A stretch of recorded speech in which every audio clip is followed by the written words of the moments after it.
তোমাদের মধ্যে যারা ষষ্ঠ শ্রেণীতে পড়ো, আজকের ভিডিওটা তোমাদের জন্য।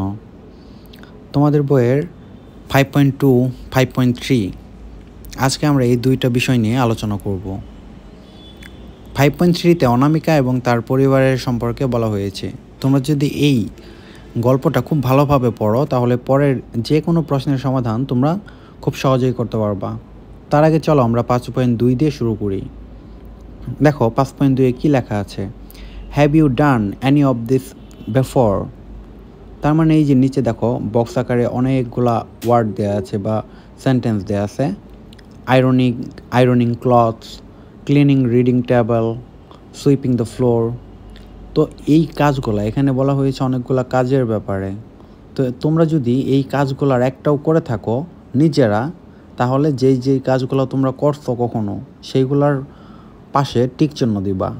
আর যেই কাজগুলো তোমরা জীবনেও কখনো করো নাই সেগুলো তোমরা কোনো টিক চিহ্ন দেওয়ার দরকার নাই।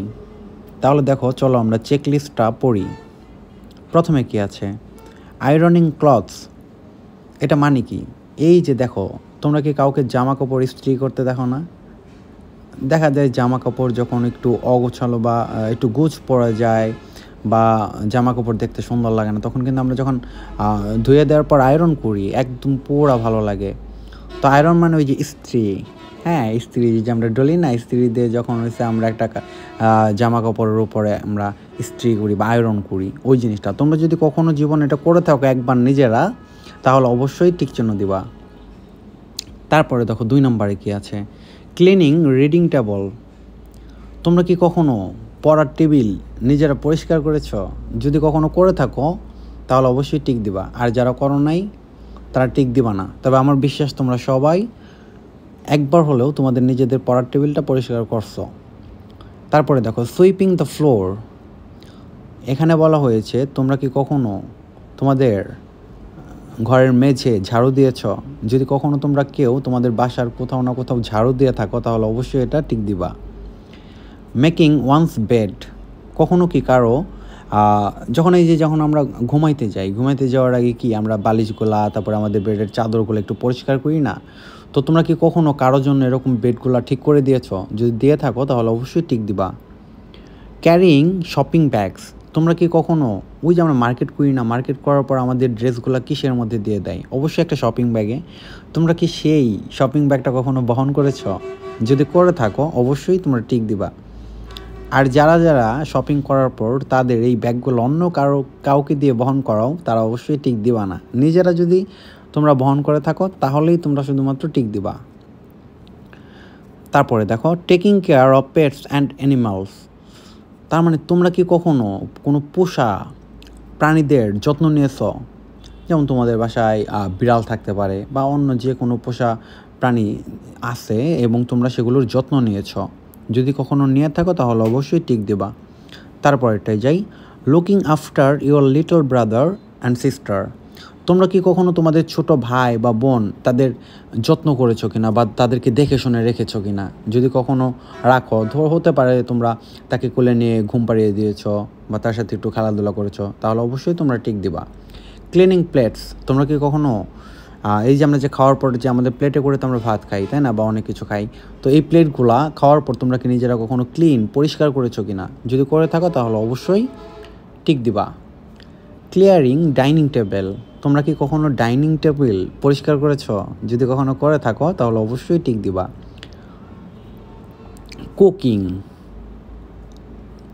মানে রান্না করা। তোমরা যদি কখনো জীবনে কেউ রান্না করে থাকো একবার হলেও, তাহলে অবশ্যই তোমরা কি করবা? অবশ্যই এতে একটা টিক দিবা। যদি একটা ডিমও ভাজতে পারো কখনো নিজে তাহলেও টিক দিবা।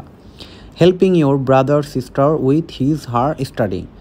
তুমি কি কখনো তোমার ভাই অথবা বোনকে তাদের পড়াশোনার ব্যাপারে সাহায্য করেছো? যদি করে থাকো তাহলে অবশ্যই টিক দিবা। Buying things from the market. কখনো কি তোমরা বাজারে গিয়ে কোনো কিছু কিনেছিলে? যদি তোমরা কিনে থাকো বাজারে যেয়ে কখনো, তাহলে অবশ্যই তোমরা কি করবা? একটা টিক দিবা। Washing clothes. তোমরা কি কখনো কাপড় চোপড় ধুয়েছ? যদি তোমরা কখনো কাপড় চোপড় ধুয়ে থাকো তাহলেও তোমরা এখানে টিক দিবা। তাহলে চলো এখন আমরা 5.3-তে চলে যাই, অনামিকা অ্যান্ড হার ফ্যামিলি। আমরা দেখো আমরা এখানে একটা ছবি দেখা যাচ্ছে, যেখানে আমরা দেখতে পাচ্ছি অনামিকা আছে, তার একটা ভাই আছে, তার বাবা আছে, তার মা আছে। তাহলে চলো আমরা শুরু করি। দেখো, together we are a family. Together মানে একসাথে, আমরা সবাই মিলে একটা পরিবার। Hello, my name is Anamika. Hello, আমার নাম Anamika. There are 4 members in my family. Members বলতে বোঝায় সদস্য, আর ফ্যামিলি বলতে বোঝায় পরিবার। There are 4 members in my family. তাহলে আমার পরিবারে 4 জন সদস্য আছে। They are my mother, my father, my brother and myself. তারা হলেন আমার মা, আমার বাবা, আমার ভাই এবং আমি নিজে। My parents are hardworking. আমার বাবা মা খুবই কঠোর পরিশ্রমী।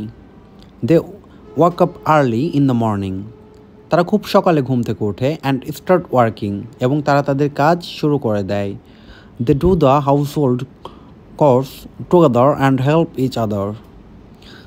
তারা বাসার সব রকমের কাজগুলো করে একসাথে এবং একজন আরেকজনকে হেল্প করে। We have our breakfast together. আমরা তারপর সবাই মিলে একসাথে আমাদের সকালের নাস্তা করি। After that my parents leave for work. তারপর আমার বাবা মা কাজে চলে যায়। They come back home in the evening. তারা সন্ধ্যার দিকে আবার বাসায় ফিরে আসে। ইউজুয়ালি মানে সাধারণত my mother prepares dinner for us. সাধারণত আমার মাই আমাদের জন্য রাতের খাবার তৈরি করে। And sometimes my father helps her in cooking. এবং মাঝে মাঝে আমার বাবা আমার মাকে রান্না করার সময় সাহায্য করে। When one of them becomes busy with other work. কিন্তু কখনো যদি তাদের দুইজনের মধ্যে একজন কখনো একটু অন্য কাজে ব্যস্ত হয়ে যায়, the other text the responsibility of cooking. তখন অন্য একজন এই রান্না করার দায়িত্বটা নিয়ে নেয়। রেসপন্সিবিলিটি বলতে বোঝায় দায়িত্ব। My little brother and I also help them. আমি এবং আমার ছোট যে ভাই আছে, আমরা দুইজনই তাদেরকে কাজে সাহায্য করি। We also clean the house with the help of our parents. আমরা আমাদের বাবা মার সাহায্য নিয়ে আমরা আমাদের বাসা পরিষ্কার করি। We try to do our work on our own. আমরা সবসময় চেষ্টা করি যাতে আমরা নিজেরা নিজেদের কাজটা করতে পারি। ফর এক্সাম্পল, উদাহরণস্বরূপ, I always wash my clothes and clean my plate after taking breakfast. I always wash my clothes, তার মানে কি আমি সবসময় আমার নিজের জামা নিজেই ধুই। And clean my plate after taking breakfast, lunch or dinner. এবং সকালের নাস্তা, দুপুরের খাবার এবং রাতের খাবারের পর আমার যে প্লেটটা থাকে আমি খাওয়ার পর নিজেই সেটা ধুই। We never push any work to others. আমরা কখনও একজনের কাজ অন্যজনকে চাপিয়ে দেই না। আফটার আওয়ার ডিনার, আমাদের রাতের খাবারের পর, we all spend some time together. আমরা সবাই মিলে একসাথে কিছু সময় অতিবাহিত করি। And sometimes we have a family meeting. এবং মাঝে মাঝে আমাদের পরিবার নিয়ে আমরা সলা পরামর্শ করি। ইন আওয়ার ফ্যামিলি মিটিং, আমাদের এই মিটিংয়ের সময় বা আমাদের এই সলা পরামর্শে, everyone is welcome to express their opinion.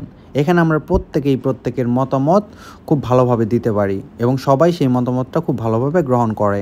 এখানে অপিনিয়ন বলতে বোঝায় মতামত। Whenever we face any problem, যখনই আমরা কোনো সমস্যায় পড়ি, we try to solve it by ourselves. আমরা যখনই কোনো সমস্যায় পড়ি আমরা নিজেরাই এটার সমাধান করার চেষ্টা করি। I can freely share anything with my parents. আমি খুব সহজেই আমার বাবা মার সাথে সব কিছু ভাগাভাগি করতে পারি। My parents also encourage me to respect everyone's অপিনিয়নস। আমার বাবা মাও আমাদেরকে সবসময় উৎসাহিত করে যাতে আমরা অন্য একজনের মতামতটাকে সম্মান জানাই। So even when my little brother Sage something, তাই যখন আমার ছোট ভাইও কখনো কোনো কথা বলে, I listen to him attentively. আমি খুব মনোযোগ সহকারে তার কথা শুনি। And always try to appreciate হিম। এখানে অ্যাপ্রিসিয়েট বলতে বোঝায় প্রশংসা করা, এবং আমি যখন তার কথাটা মনোযোগ দিয়ে শুনি এবং তাকে সবসময় প্রশংসা করি। We are A happy family. আমরা খুব সুখী একটি পরিবার। ধন্যবাদ সবাইকে।